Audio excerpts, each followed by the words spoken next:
Hello everyone, and thank you for attending today's webinar, Engaging Patients as Partners in Care, How Practice Facilitators Can Support Patient Engagement. This is the fourth in our series of 5 webinars on practice facilitation topics. My name is Jay Crossan, and I'm a senior researcher with Mathematica Policy Research. Before we begin, we wanted to cover a few housekeeping items. At the bottom of your audience console are multiple application widgets you can use. If you have any questions during the webcast, you can click on the Q&A widget at the bottom and submit your question.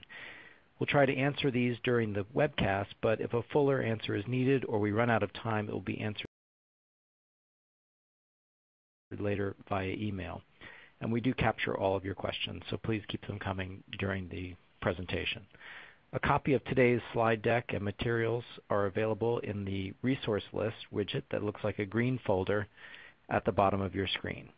You can expand your slide area by clicking on the maximize icon on the top right of the slide area or by dragging the bottom right corner of the slide area. If you have any technical difficulty, please click on the help widget.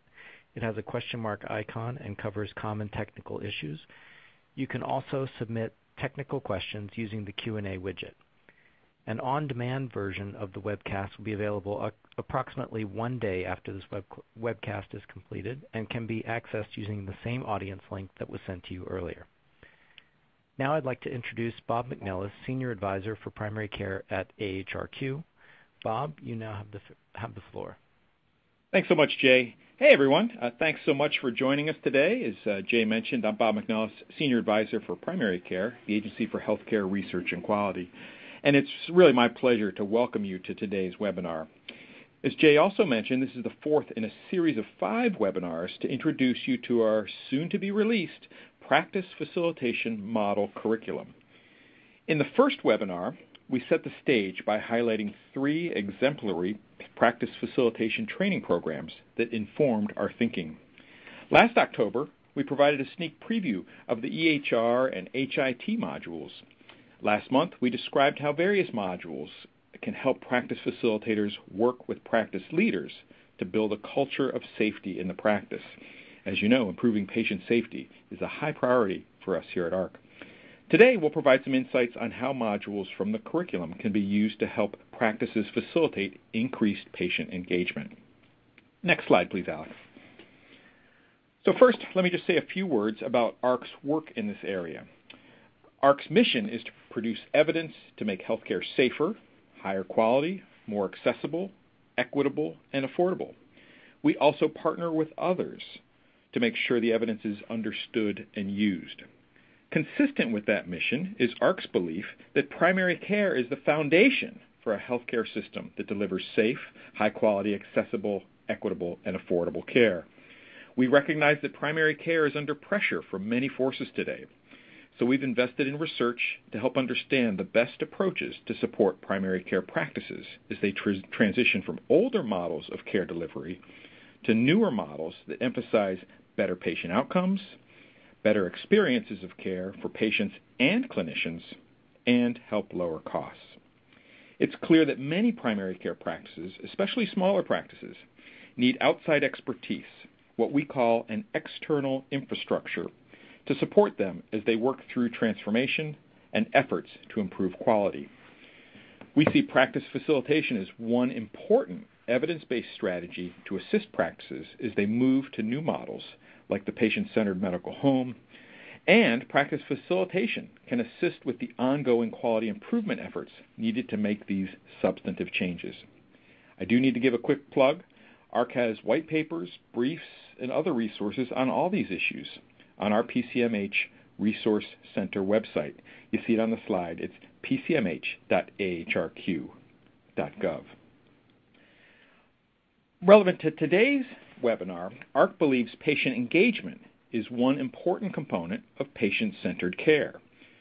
True patient engagement can create an environment where patients, families, clinicians, and staff all work together as partners to improve the quality and safety of care. AHRQ developed a working definition of patient and family engagement during the creation of its Guide to Patient and Family Engagement. It was specifically designed for hospital care, but I think that definition is relevant for us as we think about patient engagement in primary care as well.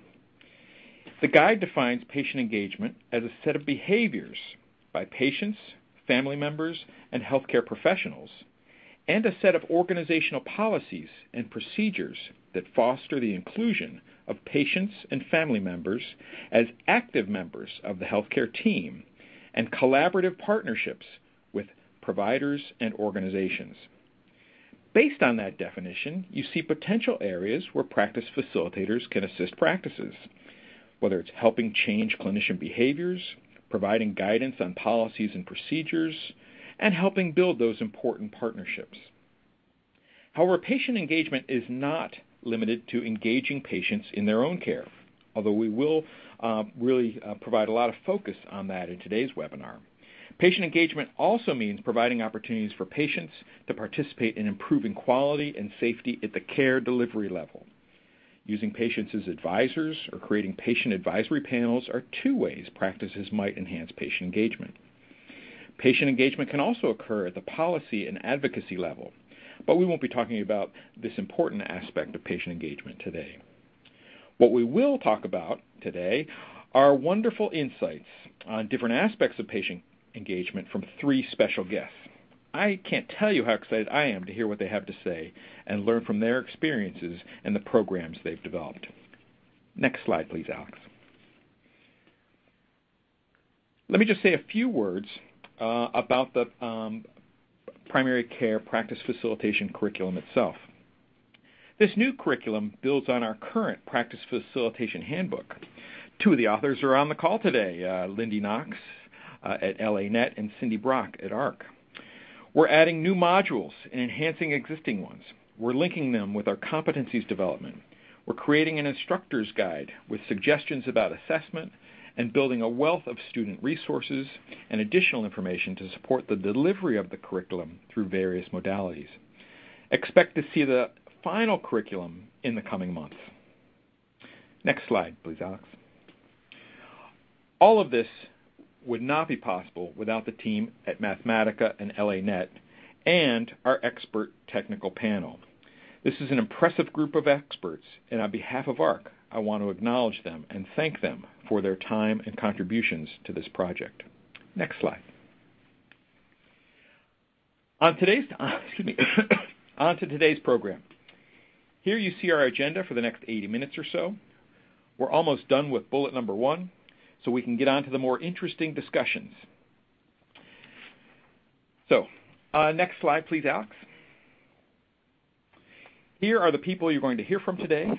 Lindy Knox has been our moderator par excellence during the last 2 webinars and will continue in that role today. Thank you, Cindy and Adrian and Jessica, for joining us. All of you bring wonderful insights to help us understand the intersection of practice facilitation and patient engagement. And with that overview, I'll turn it back over to you, Jay.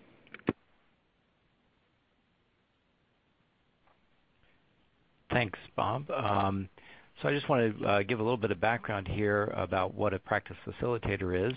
Dr. Darren DeWalt has offered this widely used definition that has guided our thinking.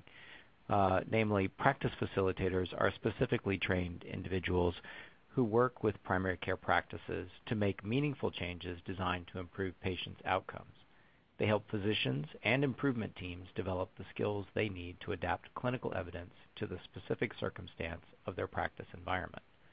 And with that, I'm going to turn it over to Lindy Knox for the next part of this presentation. Great, Jay. Thank you so much. And Alex, if you would move on to the next slide. So what I'd like to do right now is just give the audience a quick overview of some of the content on patient engagement in the practice facilitator curriculum that our team is developing together. And then after I do that, we'll move into some discussions with our 3 guest speakers today. And so first I want to start with a high-level definition, a truncated version of what Bob shared earlier. And we're talking about basically involving patients in their care. And as Bob pointed out, this takes place not just with the care team, but at multiple different levels, not only in the practice, but also moving all the way into policy.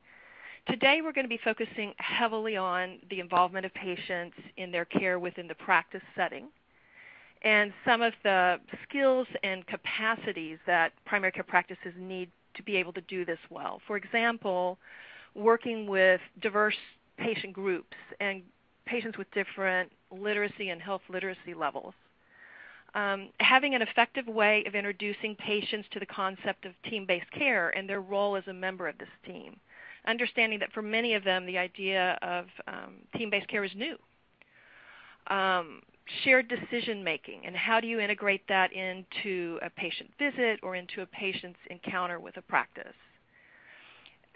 Other ways of engaging patients and skills that practices need, things like activating patients and providing them training through self-management support training that helps them become more active managers of their own health, engaging them with the practice more effectively using some of the HIT tools such as patient portals, and then also other workforces like community health workers and peer mentors from the community.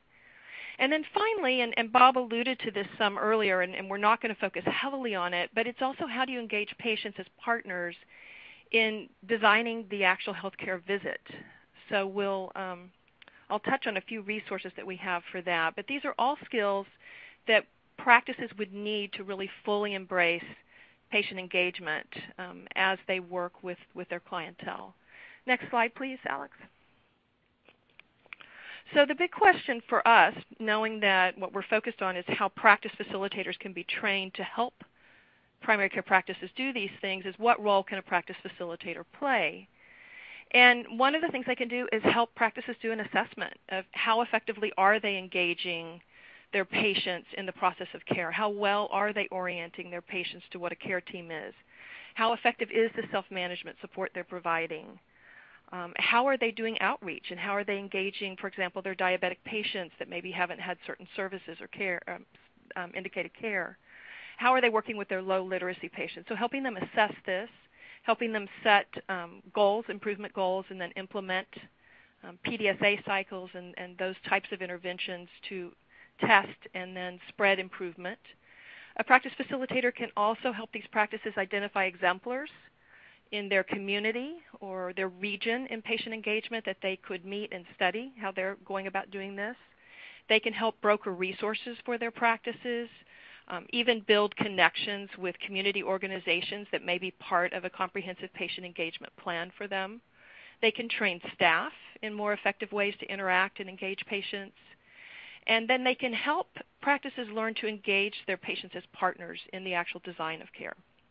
Next slide, please, Alex.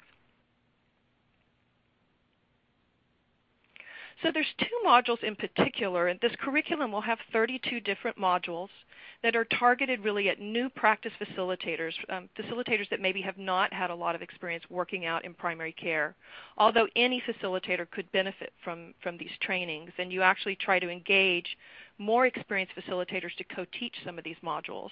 But there's two in particular that touch on patient engagement and provide resources. One of them is building teams in primary care. And toward the end of that module, we include a variety of different resources that help practices move from forming teams within their practice with their own clinicians and staff to now how do we incorporate and begin to think about patients as a central part of that team. And so we have tools in how to implement shared decision-making, the health literacy universal precautions and how to implement those, and Cindy Brach will actually be talking about that in a minute. And then also some resources for how to engage patients in redesigning their healthcare experience in collaboration with the team. We also have a module, the last one in the compendium of resources, around self-management support. And how do you help a practice look at the way they're doing this now? How do you connect them with good resources that they can improve their self-management support offerings if they feel like that's a goal for them? And then how do they connect with exemplars in this area? Next slide, please. So now I'd like to shift to me, the most exciting part of these webinars is our wonderful guest speakers, and I would like to introduce Cindy Brach. Cindy is a project officer at AHRQ. She is also an expert in health literacy. And Cindy, you led development of the Health Literacy Universal Precautions and also a Toolkit, which is a fantastic resource for practices, but also for practice facilitators to use to help primary care practices integrate this into their care for their patients. And could you tell us, to begin with, what the Health Literacy Universal Precautions are and why practices need them? Sure, I'd be delighted to. I mean, as AHRQ's lead for health literacy, I come at this somewhat prejudiced, but I really believe that addressing health literacy is a prerequisite to engaging patients. Next slide, please. So a lot of people talk about health literacy as, and there's a sort of standard definition of health literacy being the ability to obtain, understand, process, and use health information to make appropriate decisions, to get services. And very often it sounds like that just rests on the individual's abilities. But in fact, health literacy is a product of those abilities and skills that rest with the individual and how difficult the information is that they receive, how complex the tasks that we set them. And so we actually, in the healthcare sector, have the ability to increase health literacy by decreasing the difficulty of information, making things clearer, simpler, easier. So next slide, please. I want to draw the connection between health literacy and patient engagement more clearly with these data. Now, this comes from a survey of low-income Californians, and you can see on the left-hand side that about 60% of those surveyed, when asked, did they want to have an equal say in their care decisions, said yes. But when you ask them that question again, but said, if the information was clear about your treatment options, would you want to have an equal say? That goes up to over 80%. So what this is telling you in a capsule is that, A, most people are not expecting clear information, that they think that the information that they generally get is not understandable, and if they had clear information, they would want to become more involved. Next slide, please. So, Linda, you also asked me about why you should have health literacy universal precautions. And the term universal precautions is probably more familiar to people in the context of blood safety. We talk about not knowing whose blood may be infected, so you're going to take precautions with everyone's blood because you don't know which one is problematic. And it's the same thing with health literacy universal precautions. It's structuring the delivery of care as if everyone may have limited health literacy. And the reason why you need to do that is because that, in fact, is the case. You can't figure out who has limited health literacy by looking at them. You can't even do it by giving them an assessment of their skills because they might have high health literacy skills at a given point of time, but that's not meaning that they necessarily understand what you're talking about at any instance. So I like to say that health literacy is a state, not a trait, meaning that, right now I'm tired, I'm sick, I'm frightened, I'm stressed. Those are all going to impact my ability to take in health information and act on it. And the beauty about health literacy universal precautions is that everyone benefits from clear communication. We've never had a patient say, "Oh, could you make that more confusing for me?" or "that wasn't complex enough." So from health professionals who are getting care for themselves to people who struggle with literacy and reading, everyone wants communication to be clear.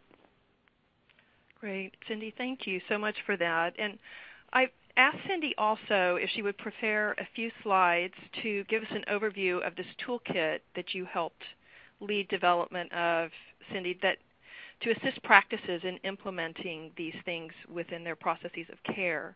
So would you mind just moving into those slides and talking a little bit about that for us as well? And as you're doing that, could you also map it to where you see a practice facilitator's role would be in helping a practice use this toolkit? Great. I'd be delighted. This is going to be a little bit of a whirlwind tour because the Health Literacy Universal Precautions Toolkit just today for this webinar attendee audience, we have posted a pre-publication version of both our second edition of the Toolkit and a companion guide that's designed for practice facilitators or quality improvement leaders or health literacy team leaders to use to guide implementation. So that has been made available in a pre-publication version just for you guys. There are now 21 tools in the toolkit, and so you see a few of them listed here on this slide, and I'll go over 3 of them very quickly. But they're all just 3 to 5 pages, very quick, to the point, action-oriented, and giving you resources both in appendices and links to help you implement these in your care settings. Next slide, please. So the first tool I'm going to talk about is Communicate Clearly. And on the slide you see listed a whole bunch of evidence-based behaviors for making yourself better understood. And none of this is rocket science, but how often do we actually do this every day with every patient? Listening, slowing down, making sure that medical jargon doesn't creep into our language. All of these are ways to both make sure you are understood clearly and making sure that you are understanding your patient clearly, because that patient engagement is not going to happen until you and your patient have some shared understanding. Next slide, please. But, just my telling you all these techniques is not necessarily going to create instant behavior change in all the staff who are meeting with patients. And this isn't only for clinical staff. This is for everybody in the practice. So some of the things that we found with practices who were implementing this tool in the toolkit found helpful was role play. So actually, getting up in front of each other and practicing. But we also provide in the toolkit some assessments, starting out with a very simple self-assessment that's sort of like a checklist of the behaviors that you saw on the previous slide, to ask yourself, did I really, avoid jargon? Did I really limit myself to a few key points? This is something I need to work on next time. I'm not quite down with this. There's also a communication observation form for either the practice facilitator to use or another quality improvement person or senior member of the practice, so that several encounters can be observed and the data collected and then feedback given. Another form of feedback is from the patients themselves, and we have tools to obtain that. We also saw practices use different techniques to remind themselves to use the practices. So one practice that was a residency practice and had a lot of different residents running through the practice used their twice-a-day team huddles to reinforce and remind each other to use these techniques. There's also a poster that's included in the toolkit that you could hang in, a kitchen area or some non-patient area, just as a visual reminder of these behaviors. Next slide. So the next tool I want to mention is called Teachback. And Teachback's gotten a fair bit of play these days. The Institute for Healthcare Improvement has dubbed it an always event. It's a way of confirming that the patient understood what you were saying. And you could also use it to actually confirm that you understand what the patient is saying. So you don't wait till the end of the visit when you've told them a whole bunch of things. You teach them one piece of information, and then you ask them to repeat in their own words what they understood. And if they can't do that, you have to reteach it using a different way of explaining it because they didn't understand the first time, and check again. So it's a loop until that confirmation happens, and that's really the only way because if you just ask, do you understand? You get the nods, whether they understood or not. Next slide, please. So for Teachback, it really takes a lot of practice before people get comfortable. And so on this page we have some opening gambits of how you might phrase the question so that it doesn't sound like a test of the patient. We went over a lot of information today about what other treatments you could choose. Can you tell me in your own words what the pros and cons are of physical therapy? And, get them to take it back. Or you're working with medication. So I've noticed a lot of people have trouble remembering how to take their blood thinner. Can you show me how you're going to take it when you get home? And this last one emphasizes, again, that this is not just for clinicians. So, you could say, just to make sure I explained it clearly, can you tell me when your next appointment is and what you need to bring with you? Next slide. So in terms of trying to reinforce this practice of using teach-back, can I have the next slide, please? We found, again, that role-playing was very effective. We've advanced to, I believe, there should be a teach-back coaching. There we go. And that can be very effective. There's also a terrific online module. Some people need to, read it, see it, play with it, and people can do that on their own schedule so they can avail themselves of that.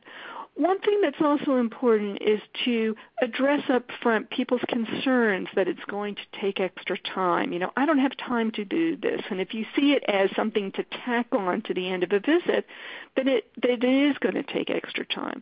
And what people have found is that when they incorporate it throughout the visit, it changes the visit and it doesn't necessarily take additional time. But you can encourage them to, for example, try it with the last patient before lunch or the last patient of the day so that they can practice it and get used to it so that they're not worried that they're going to throw off their schedules.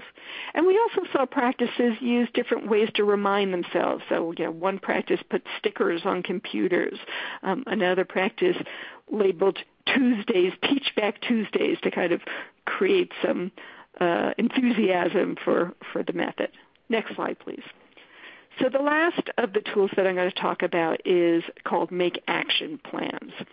And action planning is breaking down to very small steps, something doable that a patient can do towards a specific goal that they set.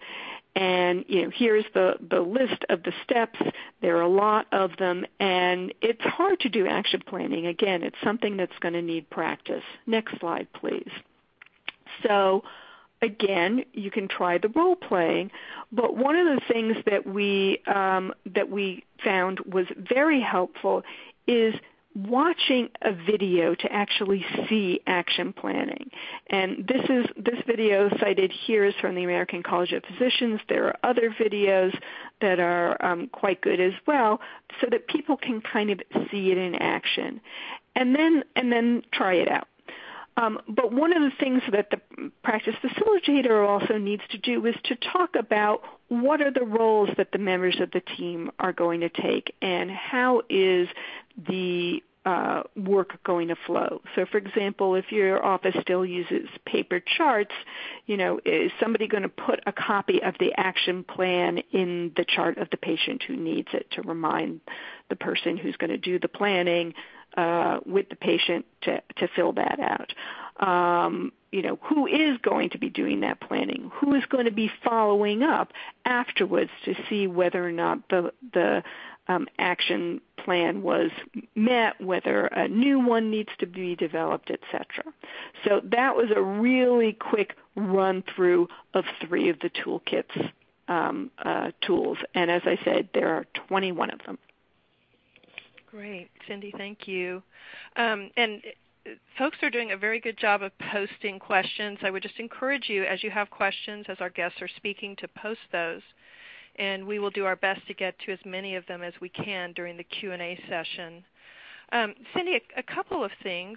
One, I was hoping that you could tell me a story about how a practice facilitator has used this toolkit with a practice. Does anything come immediately to mind for you, a case or an example where a practice was interested in improving their performance in this area and you had a facilitator use the toolkit that you could share with the audience?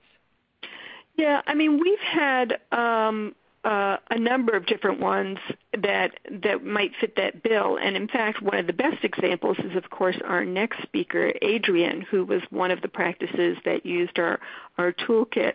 So I'm not going to steal her thunder. But what we found was very often busy practices didn't, even though the tools were only maybe 3 pages long, that they didn't always read through and access all of the resources, and that it really helped to have somebody, and that could be the health literacy team leader, to help keep the eye on the ball, and to have become really, really familiar with the toolkit. And then as they came across some implementation issues, to be able to pull the resources out of the toolkit and then work with the practice through those problems. Great. And then one of the questions I had asked you to address for the audience is just your 3 lessons, because you've done this in many places now. It's helped develop the toolkit, and then you all have had a project implementing it in different practices. And so, one of the things I'm curious about, and members of the audience that are interested in training facilitators would be curious about, is what are your 3 lessons, if you had 3 pearls or 3 lessons learned about preparing facilitators to help practices do this, what would those be? Okay. Well, Lindy, I've heard you moderate these webinars before, so I did prepare a slide, next slide, with 3 points takeaways. Am I that predictable? Oh no. But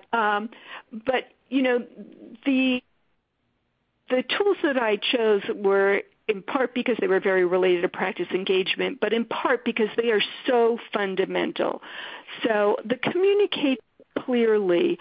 Having an outside practice facilitator to be able to reflect, how, you don't hear the jargon. You don't hear how fast you're going. You don't see how much you're trying to pack into that one visit. To help you pull that apart, and also in written communications, doing a review of the letters that you often sent out, that you don't realize how much lingo you're using. Those fresh eyes can be really, really helpful to the practice. Confirming understanding, which is the teach back method, is going to be critical, because if your patient doesn't understand you and you don't understand your patient, you are not going to be able to engage them on any behavior change in, medicine adherence and in all the goals that you might have to help them. If they don't understand, they can't do it. And then finally, a point that I haven't talked about so much, which is simplifying tasks. We don't really think about how much we are asking patients all the time. If you sat down and what Rima Rudd, who's a Harvard professor and health literacy expert, says is to deconstruct these tasks and think, okay, step 1, they've got to, take this prescription, take it to the pharmacy, get it filled, make sure they understand how they are going to take it. They're supposed to take it 3 times a day. They've got to work that into their schedule. They've got to figure out how to remember to take it. And you've asked them to get their blood checked. And so now they've got to figure out where the lab is that they're supposed to go to, and figure, and it can go on and on. Whereas sometimes we can do some of that work for them and break it down and help make it easier to do. Great. So those are my things. Excellent. Those are great. Thank you so much for that. And there's actually a number of questions that have come in for you, which I'm going to save till we get to the QA portion of this. But you might want to take a glance at them if you can. I will do. System. Great. And thank you so much for that. Alex, next slide. So now I would like to introduce our next guest speaker, Adrian Deswart, who is with Anvil Family Medicine. And Adrian you've heard from Cindy, who is a project officer at AHRQ and an expert in health literacy. and overseeing projects to implement this into practices. And Adrian comes at this from the perspective and the broader issue of engagement from the perspective of an internal practice facilitator. So Adrian plays many different roles in her practice. One of these is the internal facilitator for quality improvement, and she and I had a fantastic conversation on the phone about some of the work that she was doing that does involve health literacy, because it's very difficult to engage patients if you can't, that's foundational to any kind of patient engagement. If they don't understand the interactions or the tasks, then the rest is lost. So certainly health literacy is critical to that. And then her work extended beyond that to how do you engage patients, especially with diabetes, and improve their experience during the visit to their practice. And how do you engage them more effectively in their care? And so I asked Adrian if she would speak on this webinar and talk a little bit about a very interesting project that she did for her practice to improve the engagement and experience of their diabetic patients. And so, Adrian, would you just tell the audience a little bit about this project and your role in it as an internal facilitator, and kind of what was the impetus for doing this work, and then just kind of walk us through what you guys did and some of the outcome that it had both for your practice and your patients. Yes, thank you. And Cindy, thank you for all of the information that you set forth on the health literacy universal precautions, because just in you speaking through those things, I was reminded of all those types of tools that we pulled in to help facilitate what we did with this project. Anvil Family Medicine is 8 primary care physicians and 3 mid-levels, nurse practitioners and PAs. And we came together as a group, and we wanted to pick a chronic condition, and we wanted to change our ways. We wanted to improve quality and outcomes and really meet the needs of our patients within our patient-centered medical home model that we have been working on for years. So we just kind of decided on the chronic condition of diabetes, and we picked a model. We followed the DMAIC process to define the problem, measure, analyze, improve, and control. So we chose a bunch of different tools. We used communication circles. We did walkthroughs, spaghetti diagrams. We looked at other tools such as SurveyMonkey to really understand where our patients were at and where they wanted to be. We self-created that survey. And then we also did a focus group. Now, we pulled in a lot of resources from our community. We used York College. We used student interns to help us. We used some of these universal precautions for the health literacy that Cindy had mentioned, and we educated our staff. And what was really interesting when we did our focus group is we had these patients coming in, and the one person, for instance, had a PhD in medical science field, and he came in with diabetes, and his language that he used to speak about diabetes was completely different. It really was a big eye-opener for us on how we speak to our patients within the practice setting. So, health literacy, what kind of language we use. We have a diabetes educator here in our office. So how we can educate our patients on referring them to meet with her to work on some of these self-management skills. And warm handoffs really was a key importance to engaging our patients, that they felt comfortable with the provider that they were going to be working with, and understanding what that relationship was going to be between the patient, their provider, and external and other staff through that patient-centered medical home model with using a team-based care. We used a lot of the teach-back methods, and it's fun when you get to do these types of quality improvements and a physician pulls you out as an RN and say, oh, well, I met this patient, I handed him over to you, we used the teach-back method, this is what she said, this is what we learned. We learned a lot from our patients themselves. Trying to get patients to understand the use of a portal and having them be able to contact us and make it easier and making them want to be able to contact us. We looked at a rooming process and our design for that, and we talk about provider clinical agreements. We wanted all of our physicians to be on the same page, so that if a patient came in and their doctor was on vacation, that they felt that that care was still being provided, and it was important for them to meet their goals. So we looked at different ways that we could measure what our diabetes care was, and we looked at Minnesota. They had a program.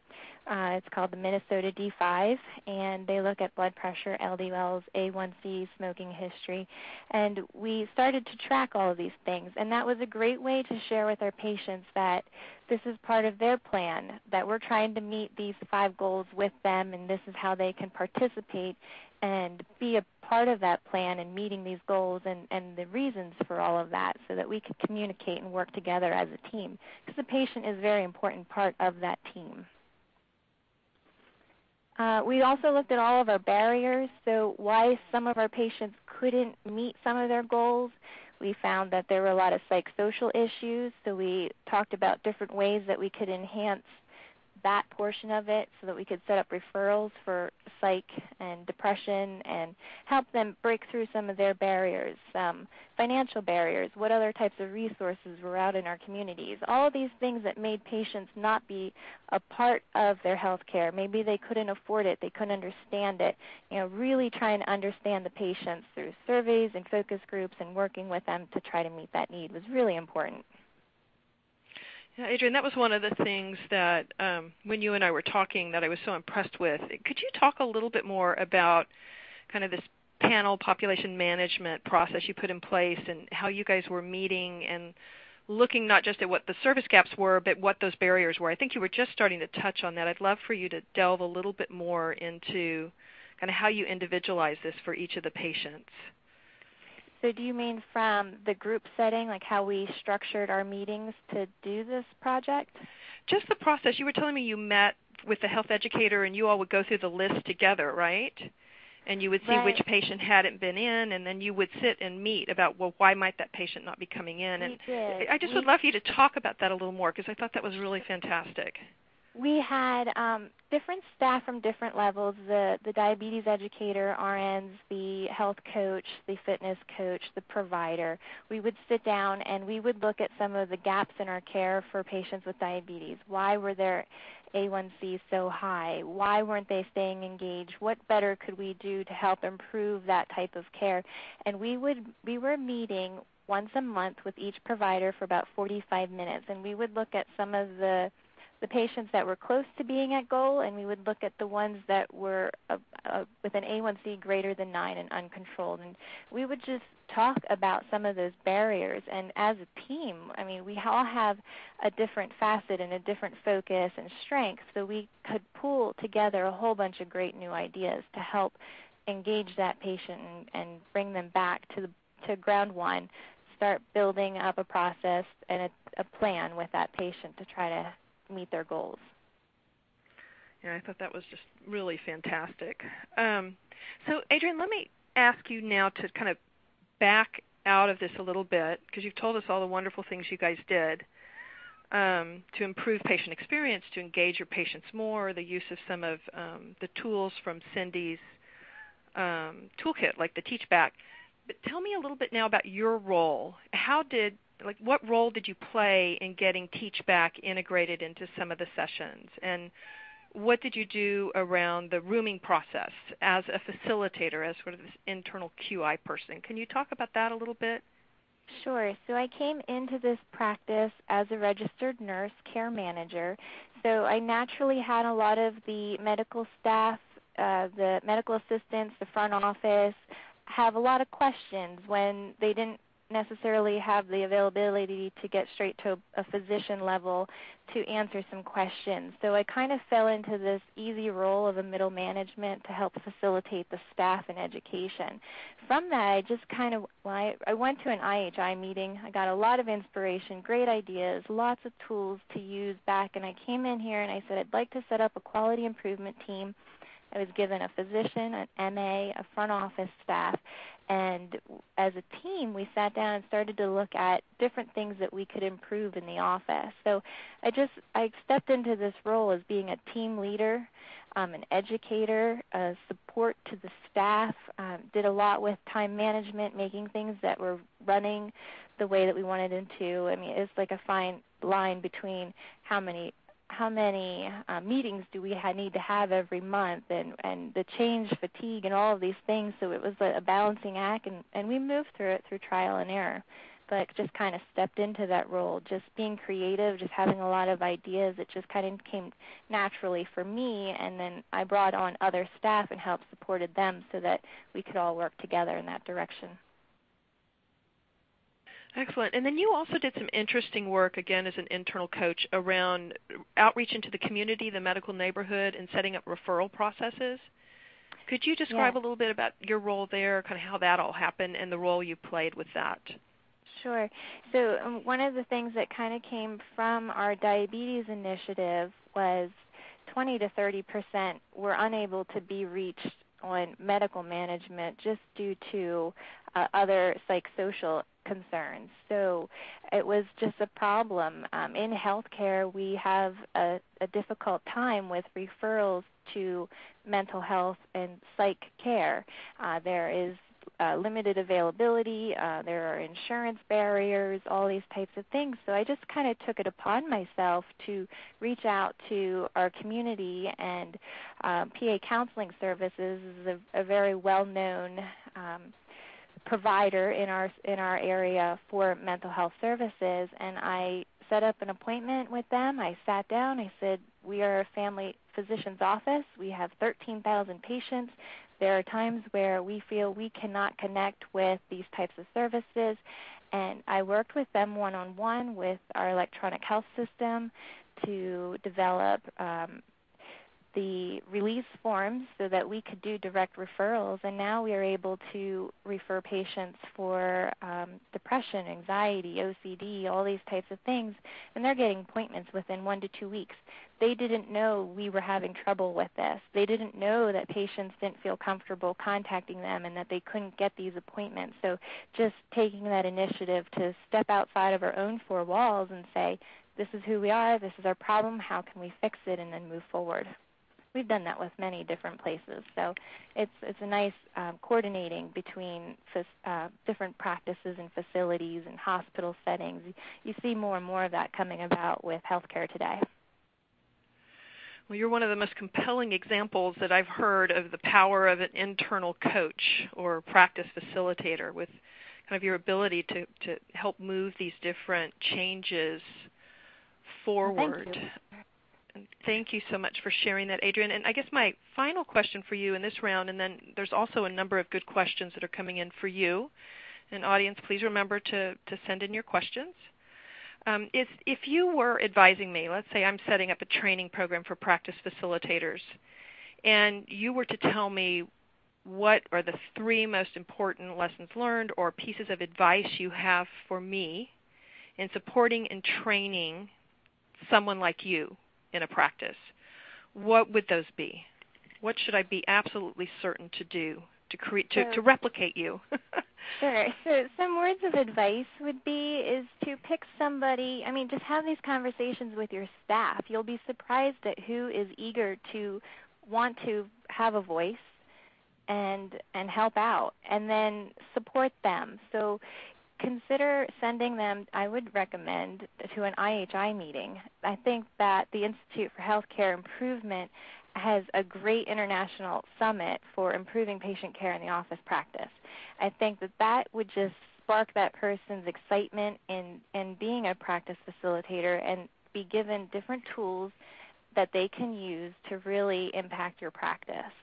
And the 3 things that I think are really important to take home, I would say be aware of scope creep, because when you are looking at quality improvement and change, you have to realize you can't change everything all at once. You have to kind of find what your boulders are, what are the big things that are in the way from preventing you from creating that change, making that change, or improving, and then work on that, because you can really go with a scope creep, get too broad, too big, and you're going to start to notice that you're kind of stuck. You're not going to keep moving forward. So, define your scope and stick to that and try to focus on that change. And then I would also say be conscious of the change fatigue theory.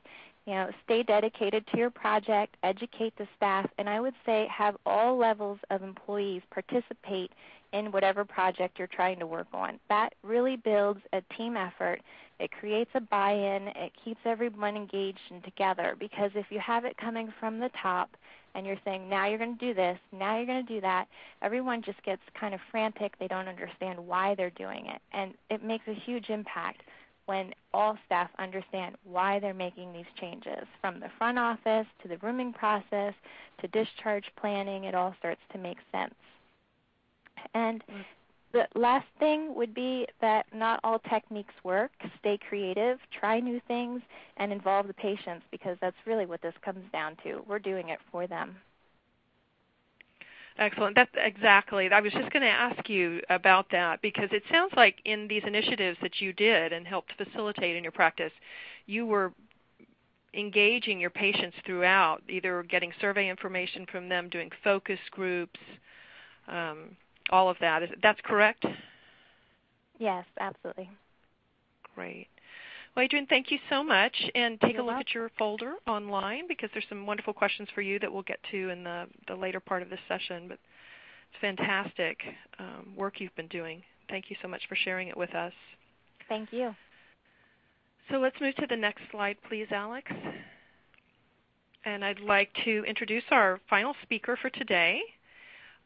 Jessica has been working in Humboldt and so you've heard from Cindy, who's a project officer developing these resources, testing them. Then you have Adrian, who's an internal facilitator within her practice, who's taken on this role of helping improve the experience of patients, improve patient engagement. And then Jessica has a very unique role, because she's working in a community with many small solo and very small practices that oftentimes don't have the bandwidth or the resources internally to do different patient engagement processes, to implement them easily in their practices.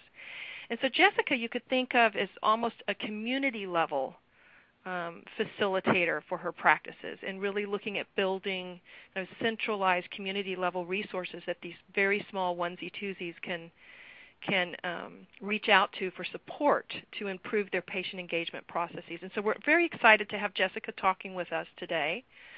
And you have been doing great work around specifically shared decision making and helping to expand small practices in your community's capacity in this area. And so I'd love for you to talk a little bit about, first, the community of practices that you're working in, and then how you've kind of gone about helping them integrate shared decision-making into the services and supports they provide for their patients. Sure. Well, thanks, Lindy. Would love to chat about that, and hello to all of you out there. Just as a little context, Lindy alluded to this. I'm located in rural northwestern California, tucked up right underneath the Oregon border. Our community is predominantly a fee-for-service community. There's not really a true presence of clinical integration yet. And a large portion of our primary care is still delivered through these small independent practices. And as Lindy mentioned, small means 1 to 3 physicians in privately owned practices. Our community began to pique our interest around shared decision-making about 1.5 years ago at the outset of a community-wide project around preference-sensitive rate variation in Humboldt County. And really what our discovery was out of that project was that while providers might have thought they were doing shared decision-making, in reality we found out that there wasn't a formal presence of this process in our community. Both providers and patients involved in our earlier project liked the concept of shared decision-making and were interested in having it implemented in our community. For those that might not be familiar with shared decision-making as a concept, it's an established process where patients and providers share information. The clinician brings their expertise forward about options, describing risk and benefits, and the patient expresses their preferences and values to come to a decision point. This is often done through the use of evidence-based tools called decision aids, which are low literacy level documents that share information in non-biased ways, and often done for preference-sensitive conditions. So conditions where there might be multiple treatment options for a condition like knee osteoporosis or chronic low back pain. In Humboldt County, we have big ambitions but little bandwidth.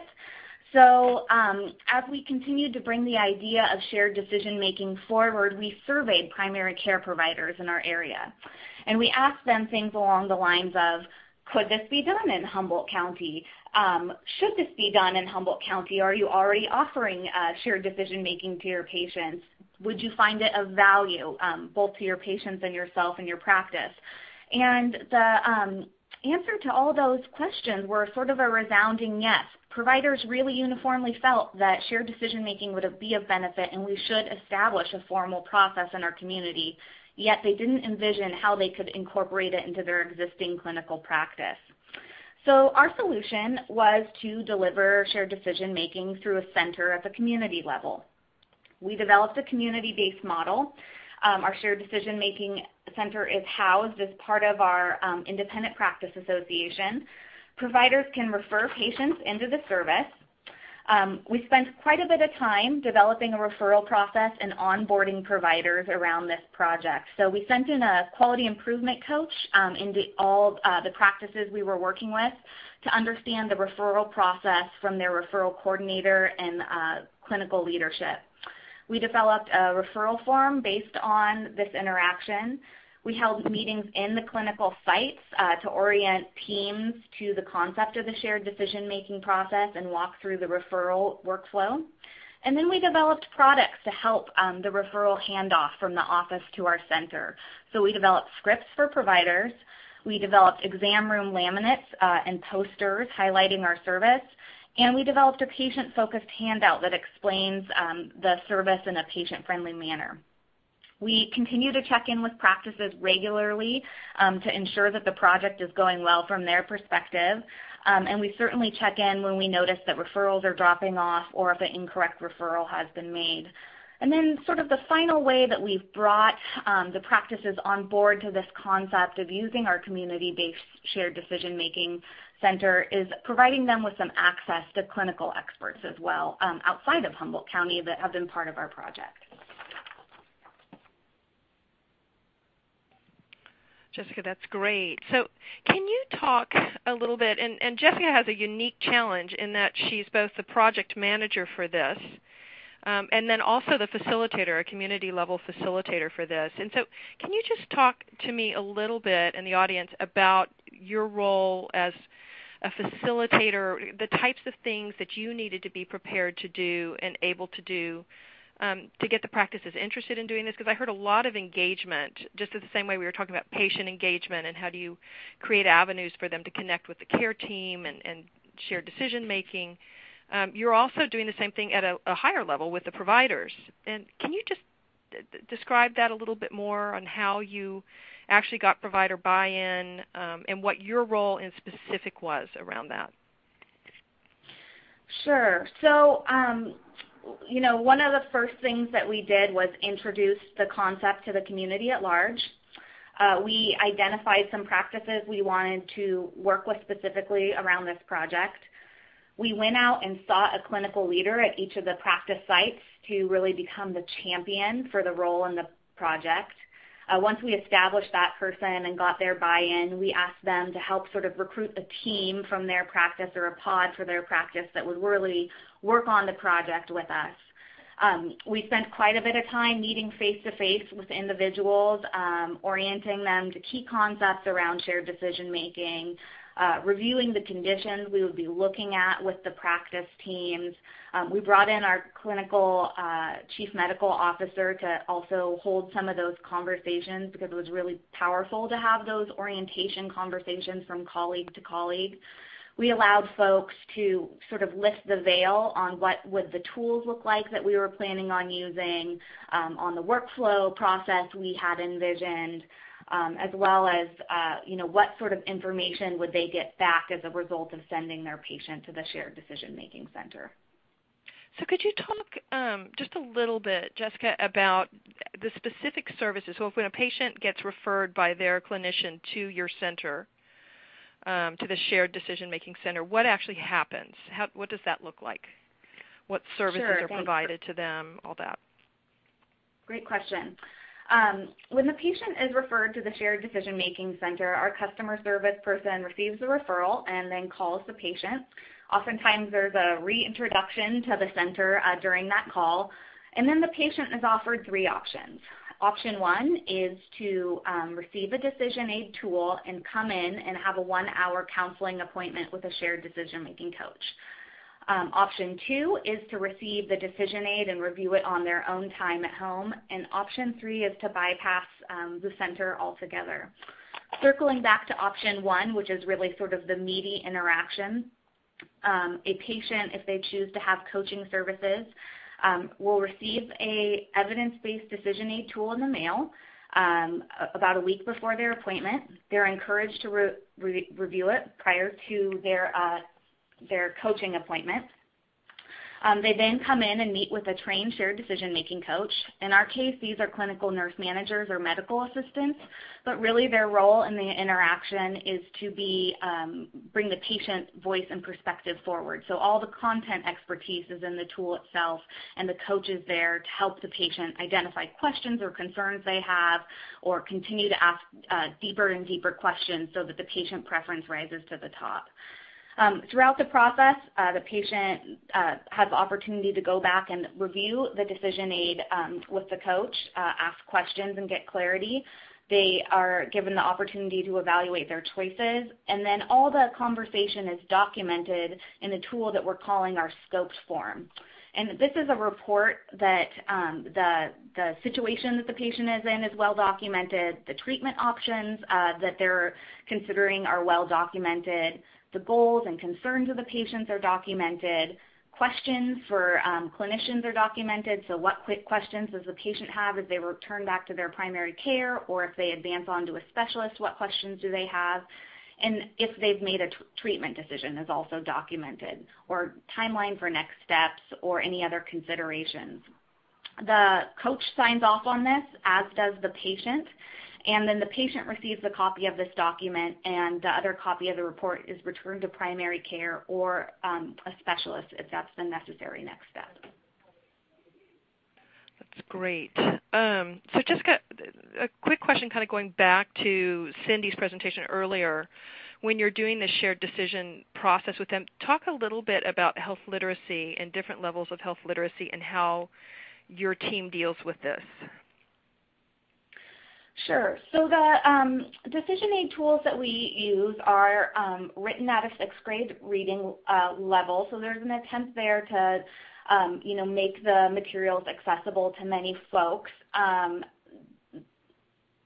However, I will say that they are 60-page documents in some cases, and relatively a lot of content in one place. So sometimes patients feel intimidated by that, or don't have the desire to read through that on their own, which is why that coaching session really comes into play.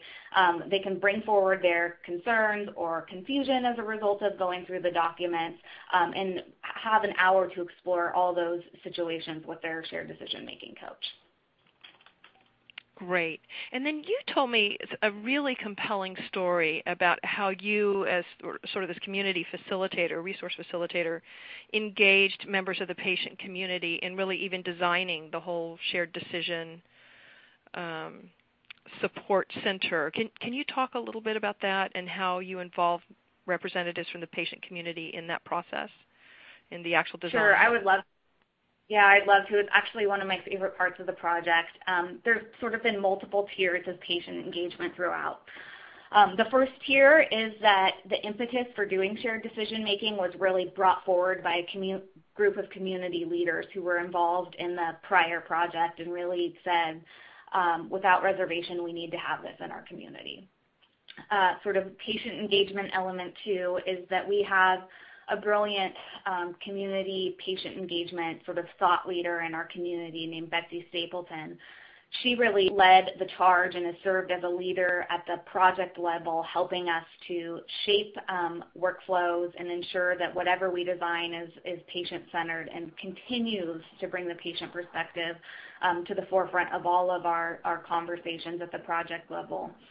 In addition, we recruited, as we were refining our workflow and thinking more through our process and procedures, we recruited a group of 6 patient advisors who met 6 times over the course of 2 months to weigh in on the service that we were providing, to think about how the service was effectively communicated to patients, to help us design materials that were patient-friendly, even to help us think of what would be an attractive name for the center. And their interest in those 6 meetings was making sure that whatever the system we designed would meet the end needs of the user. And then, of course, there's sort of the final level of patient engagement, which is that engagement of patients in the shared decision-making center themselves, and really using that time and space to do a deep dive into their concerns and needs. So I'm going to ask you the same question I've asked the others. Let's say that I'm setting up a practice facilitator training program, and I want to be able to train someone to be able to do what you did and really support kind of the small and solo practitioner with these external services and engage them in using them. What words of advice would you have for me in what I should be training my facilitators to prepare them to do the same type of work you've just been doing? Yeah, I would say you should really do quite a bit of consideration and evaluation at the outset of the activity to think about the capacity of the practice and think about what they're willing to engage in and have the capacity to engage in. I think that engagement of clinical leaders at each practice site at the onset of the project is critical to program success. I would also encourage doing all the pre-work around establishing a workflow early on. I know that's sort of a drag and a big investment in time, but I have to say it really enhanced our project overall. It allowed us to use the workflow and procedures to educate external members, so referring practices, as well as internal project members that were deploying the services. I think it's just critical to success. I think regular and continued conversations with referring providers is critical, and check-ins, as well as regular team meetings of whatever the project group is bringing the work forward. And finally, I think I would say that involving patients just greatly enhances the work. Again, it ensures that whatever you're developing meets the needs of your end user. Fantastic. Well, Jessica, thank you so much for sharing that and that really exciting project that you're working on. What I'd like to do now, we have about 20 minutes left in the session, and I would like to shift to our question and answer portion of the webinar. And I want to start with a question that builds, Jessica, on something that you just brought up, which is, how do you get providers bought in and engaged in improving their process of patient engagement? And oftentimes, clinicians may be resistant to changing their existing processes and ways that they engage patients, mainly because one of our audience members was asking, oftentimes they're very busy, they're unable or resistant to the idea of taking on a new task. And so I want to ask actually all members of the panel today if they could respond to, what kinds of strategies, tools, resources have you guys found or used and found successful in getting clinicians on board to integrate kind of new ways of engaging their patients, working with their patients, whether it's the health literacy universal precautions or shared decision making. Cindy, would you respond to that first?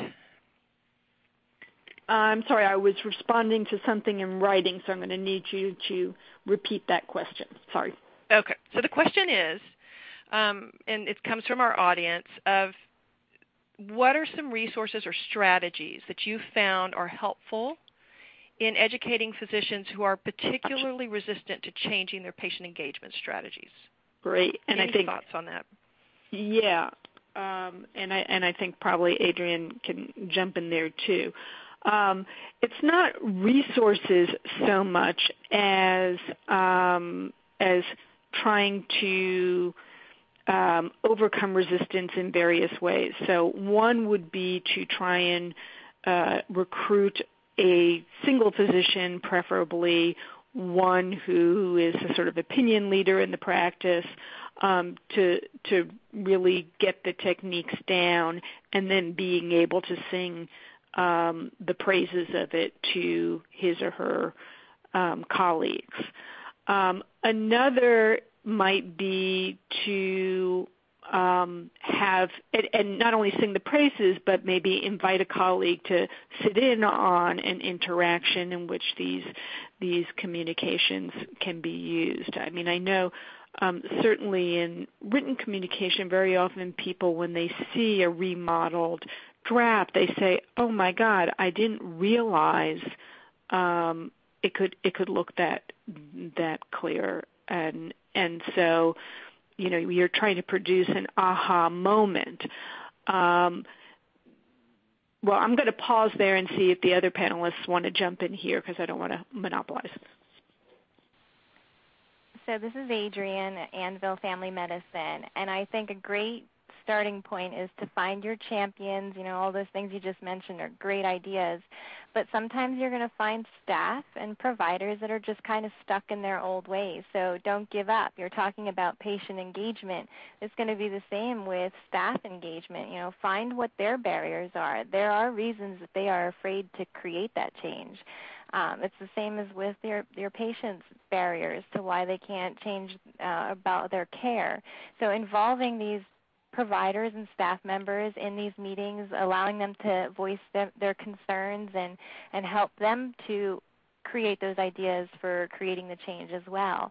But just don't ever give up, and offer more help. Like a lot of our providers that might have been stuck in the old ways, they sat down. They worked on the physician's agreements. This is how we're going to provide care for these patients. And then you would follow up and review, and they weren't kind of following what they had already promised to do. So, you know, readdressing it, bringing them back into meetings, talking about it, continuing that education, and then sometimes you have to go, push comes to shove. One of our physicians, we actually took his computer while he was stepped away from it. We uploaded new templates with evidence-based guidelines and just kind of took over and said, here, you need to use this tool. This is what we need to do. And, you know, think outside of the box. You know, so this is Cindy again. And, you know, I looked back at the question as it was written, and it raised the issue of, you know, people have very busy schedules, and they always say, you know, well, I can't do something new. And so, you know, the point is that this isn't doing something new. It's doing something differently and better. And they're going to eventually save time by getting fewer calls back from confused patients asking for clarification, or the frustration of next time they see the patient and the patient didn't do what the clinician asked them to do, having to go over it again. So that the idea is that you don't build this in as, oh, this is something new that you have to do in addition to everything else you're going to do, because they already don't have time for everything else. This is going to make it easier for you to do what you want to do with your patients, and it's a new way of doing it rather than an added task. This is Jessica, and I really agree with that, Cindy. I think that's been one of our strong strategies in Humboldt, to talk about how shared decision-making enhances the existing working relationship and how it's a resource to providers. I'll sort of build on Adrian's thoughts as well, as in addition to takeover, I think one of the strengths of our project is engaging entire teams and offices in the work, so they start sort of establishing a culture, and then suddenly the person that's resistant to change is the outlier, and we've seen that sort of bring folks along as well. Great. All right, so let me ask all three of you another question, and this came up a number of times, is how are you addressing and engaging, and what kind of resources, approaches, tools are you using for your non-English speaking patients? So how do you help practices improve engagement and universal precautions around health literacy with your non-English speakers?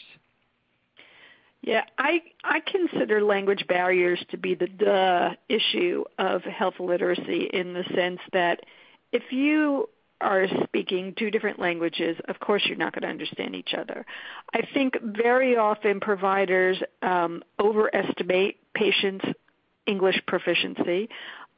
They also may overestimate their ability to speak a second language, and between those two things they try and get by. And that is actually a patient safety issue. That's when clinically significant mistakes can be made. And you always want to have interpreter services.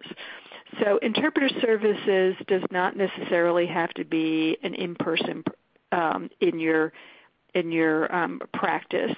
And that's not, in fact, even feasible to cover every language in that way. So telephone interpreters. The thing that you have to guard against is grabbing somebody who you think is bilingual in that language to serve as an interpreter when that person hasn't had any training.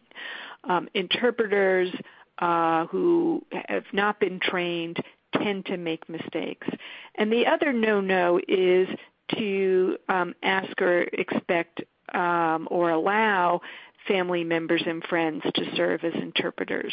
There are sometimes confidentiality issues, but more importantly, that person, again, isn't a trained interpreter. And so even if your patient wants to have a family member or friend to interpret for him or her, you should be having a professional interpreter interpret for you to make sure that there is no potentially damaging errors occurring. This is Adrian. Other thoughts or reactions? Sure. This is Adrian. So some of the things that we do here, we have several medical assistants that are first languages are Spanish. And also with our front office, we have one staff member that speaks Spanish. She is Mexican. So this is a great benefit to our practice. We do have a call center that is available for us for interpreting of different languages. We did at one point have a patient that was deaf or mute, and we needed a sign language interpreter. So we hired one to come in for that office visit, coordinated it, and then laughed about it later that the cost for that was much higher than what was reimbursed for the actual visit. But we were happy to provide that care at that time for that person. So just coordinating it and being conscious of that. Great. Jessica, anything on your end? So we're sort of in the early days of our shared decision-making project in Humboldt, and I'll admit that that's a limitation of our project at this point. Humboldt County does not have an incredibly ethnically diverse population. We're largely Caucasian English speakers. However, some of the tools that we do use are offered in a Spanish language version, and I think that's something that is the potential we need to explore in the future. Great. So we have about 5 minutes left, so we've got probably time for maybe 2 more questions. And one of them, a series of questions are coming in. Adrian, really kind of focused on you as an internal practice facilitator, asking things like, how is your time divided up between the QI work you do and your clinical responsibilities? How is your work as a facilitator actually funded? A lot of kind of the structural, your time, how that work is supported. Could you talk a little bit to that? Sure. I give 100% to every part of this. What a great answer. It is a fine balance. Everything in healthcare kind of comes and goes in phases. Sometimes it feels like everybody is getting discharged from a hospital, and sometimes it feels like everything is focused on quality improvement and 1,000 numbers of quality points to be focusing on. So I really just kind of manage it to the best of my ability, give 100%. It's a passion of mine, so I just kind of keep running with it. So, realistically, though, I would say that probably 60% of my time is spent on care management, and then 40% is to quality improvement. And my role specifically for my practice here is funded, great deal of it is by the Medicare wellness assessments that are I do for our patients of Medicare population or any Medicare Advantage plans. So if anybody's familiar with those Medicare Wellness, there's a nice reimbursement. There's no cost or deductible to patients, but each time I see a patient, that helps fund my salary. So I hope that answers the question. It does. And then there were a couple more questions. Just if you give a quick answer, is one, people were curious about the outcomes, especially around when you were doing this analysis of gaps and then the barriers and really individualizing responses. One question was, how did you get the time to meet with the providers to have that kind of conversation? And then the second set of questions were, well, what were the outcomes? Okay, so we did have to work with the physicians. We blocked 1 hour in their schedule, usually right before their shift would come on or like right after a lunch period or something to that effect, and we would just sit down and work that out with them. Now, outcomes, I can't say that we specifically looked at on that service alone, but as a whole, when we first started to analyze our data based off of the 5 core measures for diabetes care that we wanted to meet, we started out around 18 to 21% till we got all the tweaks from our computer for pulling these registries. And, if a patient's on aspirin, are they on what were the different names that we were documenting in EHR? So we worked all that out. We were probably about 21%. We have climbed since then over the last 3 years. We are currently at 34.5%, and we are going to continue to try to work and improve that. Our goal was 32%, and then Minnesota kept working on it. I think they're up to about 35 or 36%. So we're right in line with that. We're really proud of that, and we want to keep moving that initiative forward. So we are having good outcomes. There were periods of time where we started to go back down a little bit, and we just pulled together as a group and said, what's going on? Why aren't we focused on this, or what's causing? And we, again, tried to shift and come up with some new ideas, new tactics to meet our goals, and then we started to climb back up again. Excellent. All right. Well, I think I certainly learned a lot from this session. This is really great ideas from all 3 of you. And I think at this point we'll pass the baton back to Bob at AHRQ and to Jay. Great. Thank you, Lindy. I have learned a lot, too. Wow, this has been fantastic. So first, let me just thank you, Lindy, for a great job moderating the Q&A. Fantastic. Thank you to all of our speakers, Cindy and Adrian and Jessica. Thank you for sharing your stories and all the great work that you have done. Really appreciate that. And thank you to all of our attendees. Holy cow, the questions are flying there, and we're going to do our best to get to all those questions. I'll let Jay tell you a little about that. My job here is just to take 2 minutes to try to summarize any themes that came out of this, and there were a few, but I certainly won't do the conversation justice. Let me just start with a couple things, and first I'll start with actually one of Cindy's first statements I think really struck me, and that is addressing health literacy is really a prerequisite for engaging patients. I think that's an important thing to keep in mind as we work through this. We heard many other things. I heard a lot about tools and having tools available, and whether those are tools for patients or tools for clinicians, whether it's the health literacy toolkit or other tools that clinicians can use to help improve referrals, guide their work with patients. I think tools are an important aspect of making this all work. Action plans, another sort of related aspect to that. We heard a lot about having a plan. Really need to work through what the approach is going to take from whatever perspective you're bringing forward. A third one was about having clarity around team roles and workflows. I heard all 3 speakers talk about what the roles were of various people on the team, as well as workflows. And Jessica, I thought you did a nice job saying, it's a pain doing that, but you really have to get that work up front to go through the workflows and understand what the processes are going to be for your engagement efforts. Other things that I heard are about making sure we pay attention to referrals and helping patients get to where they need to go. Love, Adrian, your concept of the warm handoffs, always a fun, as much better than cold handoffs, I think, and probably much more effective as well. So certainly those things are all critical. Also, the lesson I heard here as well is about how to engage clinicians in patient engagement. And frankly, what has struck me is a parallel here that has struck me as parallel in other ways, and that is thinking about patient engagement and staff or clinician engagement in the same ways, using some of the same tools actually to do both of those engagements in the same way that we sometimes think of practice facilitators as really being clinicians to help practices get better and improve their health. I think there's lots of parallels here in the shared techniques we can use for improving quality in practices as well as improving clinical care. I think that's fundamental and really, really important. Patient engagement is critical, and all three of our speakers talked about patient engagement at multiple levels, sort of as I alluded to at the very beginning. Adrian talked about having focus groups to get patient input into their diabetes plans. Jessica talked about it as well as having patient input, and you actually sort of highlighted high level sort of community thinkers who really were engaged and helped guide the work, as well as advisors and other patients who work in the creation of your materials. Just fantastic work to engage people at all of those levels. I think that's really, really critical.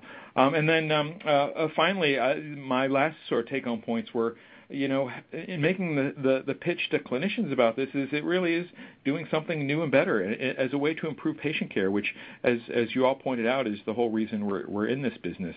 And that I wonder if, sort of to steal Cindy's line a little bit, that really patient engagement is a state and not a trait, and it needs to be a state that all of our practices are in, and practice facilitators, I think, can do some of the work to help practices get into that state of mind. So with that, that's my brief take on the summary of what we heard today. There are many other lessons I'm sure that you'll all get out of this. But with that, Jay, I'll turn it back over to you for final words. Great. Thanks, Bob. You can go to the next slide there, Alex. Thank you all for attending the webinar today and for your great questions. And thanks again to our speakers for sharing their knowledge on this important topic. I'd like to encourage you to save the date for our next and final practice facilitation webinar, which will introduce the new practice facilitation training curriculum. That webinar will be on February 26th at 3 p.m. Eastern, and more details on how to register will be coming your way soon. Our previous webinars are available through the links in your resource list widget. If you'd like to receive ongoing updates about practice facilitation, please subscribe to the Practice Facilitation listserv by sending an email to practicefacilitation@mathematica-mpr.com and include subscribe in the subject heading. For more information on how different types of organizations train people to work as practice facilitators, you can check out our case studies of some exemplar programs by following the link on your screen or in the resource list widget. This concludes the webcast for today. Please submit feedback to our presentation team in your browser window when the event concludes. If you're unable to provide your feedback at this time, you can view the on-demand recording of the event and access the survey widget there. The on-demand recording will be available approximately 1 day after this webcast is completed and can be accessed using the same audience link that was sent to you earlier. As I mentioned at the beginning, we will try to answer all of your questions either by email or in upcoming versions of our Practice Facilitation listserv. Thank you all and have a great day.